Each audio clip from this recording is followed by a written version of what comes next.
T20 world cup కి select అయిన players లో భారీ అంచనాలున్న ఆటగాడు Shivam Dube. IPL Chennai Super Kings తరఫున ఆడే ఈ లెఫ్ట్ హ్యాండర్ విధ్వంసాన్ని క్రియేట్ చేశాడు. భారీ సిక్స్లు కొట్టి ఐపీఎల్లో పరుగుల వరద పారించాడు. అందుకే సెలెక్టర్లు అతను టీ20 వరల్డ్ కప్ లాంటి మెగా టోర్నీలో టీమిండియాకి సెలెక్ట్ చేశారు. ఐపీఎల్ 2024లో అద్భుతంగా ఆడి బీసీసీఐ సెలెక్టర్ల మనసు దోచుకున్న దుబే టీ20 ప్రపంచ కప్ 2024లో చోటు దక్కించుకున్నాడు. మొత్తంగా 14 మ్యాచెస్ ఆడిన దుబే 396 పరుగులు చేశాడు.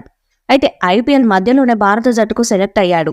ఆ తర్వాత ఆడడం మర్చిపోయాడు. తన ఫామ్ కోల్పోయి ఇబ్బందులు పడ్డాడు. టీ20 ప్రపంచ కప్లో తన ఫామ్ ను సొంతం చేసుకుంటాడని ఆలోచించారు.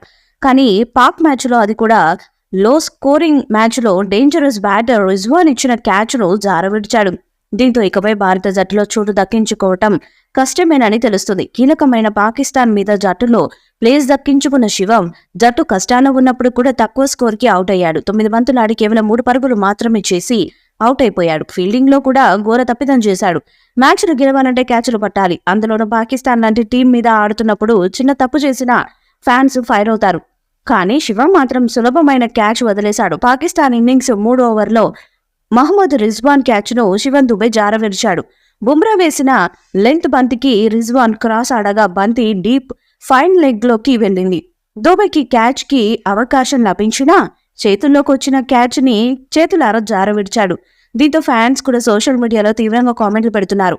దుబే బదులు అభిషేక్ శర్మను తీసుకుంటే బాగుండేది అంటూ కామెంట్లు చేస్తున్నారు. ధోని ఆధ్వర్యంలో ట్రైనింగ్ తీసుకుని ఆయన పేరును చెడగొడుతున్నామంటూ విమర్శలు గుప్పిస్తున్నారు. రిజ్వాన్ చివరి వరకు పోరాడిన టీమిండియా బౌలర్లు ఆడుకోవడంతో పాకిస్తాన్ ఓడిపోయింది. ఒకవేళ రిజ్వాన్ భారీ ఇన్నింగ్స్ ఆడి టీమిండియా ఓడిపోయి ఉంటే దానికి కారణం శివం వదిలిన క్యాచ్ అయ్యేది.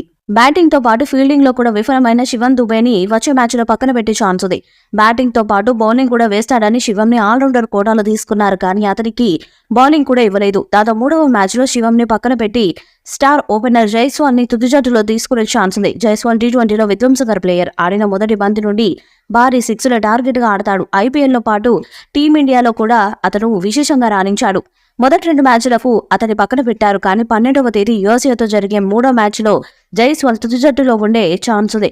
గత 2 మ్యాచెస్ లో ఇండియాకి ఓపెనింగ్ భాగస్వామ్యం రాలేదు. కాబట్టి జైస్వాల్ ని తుది జట్టులో తీసుకొని ఓపెనర్ గా బరిలోకి దింపాలని టీం మేనేజ్మెంట్ భావిస్తుంది. అతనికి టీ20లో మంచి రికార్డు ఉంది. జైస్వాల్ వస్తే పరుగుల వరద పారిస్తాడు. ఇక యూఎస్ఏ జట్టు బలంగా కనిపిస్తుంది. టీ20 వరల్డ్ కప్ లాంటి మెగా టోర్నీలో వరుసగా 2 విజయాలు సాధించింది. పాకిస్తాన్ టీంను కూడా ఓడించింది. కాబట్టి యూఎస్ఏ టీంని కూడా తక్కువ అంచనా వేయడానికి వీలు లేదు. అందుకే ఫామ్ లో లేని శివం దుబేని పక్కన పెట్టి అతనికి బదులుగా స్టార్ ఓపెనర్ జైస్వాల్ ని తుది జట్టులోకి తీసుకునే అంచనా చేస్తున్నారు. అందుకే ఫామ్ లో లేని శివం దుబేకి బదులు జైస్వాల్ ని తుది జట్టులో తీసుకునే అవకాశాలు ఎక్కువగా కనిపిస్తున్నాయి.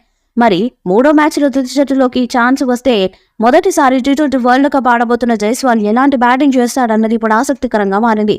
ఇక పాకిస్తాన్ మీద టీమిండియా విజయానికి కారణం బుమ్రా అని చెప్పాలి. కీలక మ్యాచ్లో ఎప్పుడైనా వికెట్ అవసరమైనప్పుడు భారత్ చూసేది అతని వైపే. మిగతా బౌలర్లు పరుగులు కట్టడి చేయలేక, వికెట్లు పడగొట్టలేక మ్యాచ్ చేజేరేలా కనిపిస్తుంటే తరుణంలో అతను ప్రమాదకర రిజ్వాన్ ను బౌల్డ్ చేసిన తీరు గురించి ఎంత చెప్పినా తక్కువే. తక్కువ ఎత్తులో దూసుకొచ్చిన బంతిని రిజ్వాన్ స్వీప్ చేయాలని చూడగా అది అతనికి చిక్కకుండా వెళ్లి హాఫ్ స్టంప్స్ ను లేపేసింది.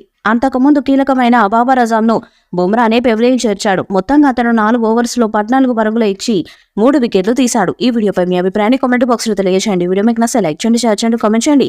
మరిన్ని అప్డేట్స్ కోసం మన ఛానల్ సబ్స్క్రైబ్ చేయండి. అలానే పక్కన ఉన్న గంట సింబల్ గట్టిగా కొట్టండి.